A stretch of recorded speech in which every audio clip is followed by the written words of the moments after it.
Guys, kain tayo. Good afternoon. Ngayon, linggo ngayon. Ayan, ito yung pagkain ko, tanghalian ko. Okra na merong paminta na ginisa ko lang sa sa mantika. At saka maling. Ayan. Hindi ko siya nilagyan ng asin kasi meron na ako itong toyo. Ayan guys, ang pagkain ko.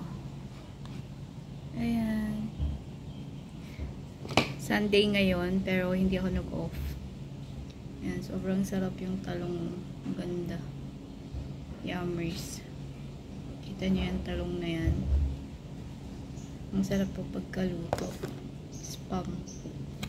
Ayan, kakain na ako. Eh, thank God. Kasi nakakain ko yung gusto ko. Tulad ng mga ganito. Ayan. Lagyan na natin yung sausawan niya dito. Excited ako na malagyan.